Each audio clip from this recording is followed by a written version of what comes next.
mask. This guy. You're a bad talking girl.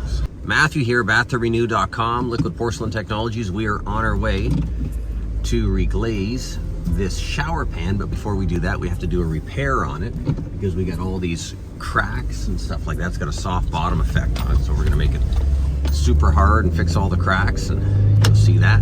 All right, we're on the way to the job. All right, we made it here. We're all set up. Started doing the repair. I got too excited to start the repair and didn't start my video. So this shower pan flexes and it cracked. There's a spider crack there, a little bit of a crack there. I'm not exactly sure how this was able to crack because it's so thick, but it does flex a little bit. About 190 pounds. I can feel it flex a little bit, so we're gonna fill this up. Can't see in that hole, but you can a little bit there. There's actually 2 layers of some type of acrylic composite. Then you see that yellow underneath, that's fiberglass. Underneath that, if you look down this hole, underneath that, there's like a chopped, some type of pressed board, like chipboard pressed into it. And then behind that is that yellow stuff, that yellow fiberglass again. The only challenge with this is that the reason why this failed is because it's all hollow underneath here.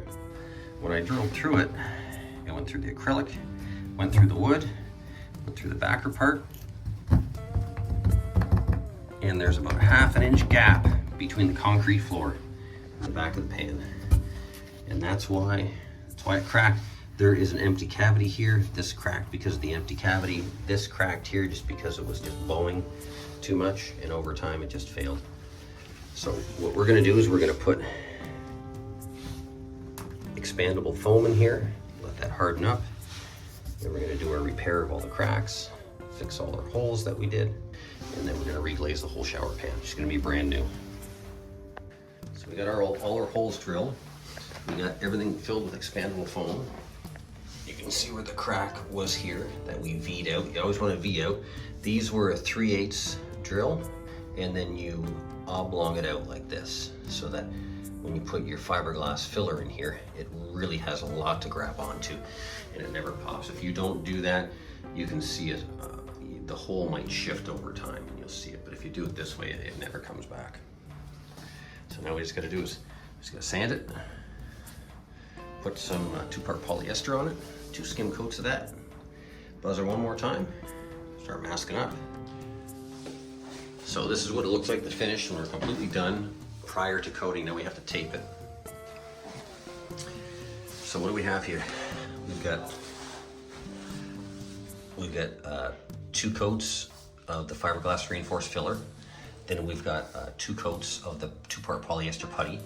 And then this red stuff is basically like lacquer primer. I use it as like a primer. I just skim coat the areas twice, and then I wet sand it with a 320. Comes off real quick, and it's so smooth. So basically, the lacquer glazing putty is lacquer primer. It's just a really thick form of lacquer primer. You can just squeegee it on.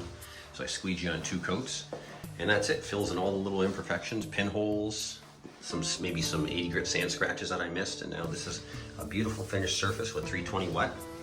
We're gonna mask this up and give her 3 coats, and she'll be brand new.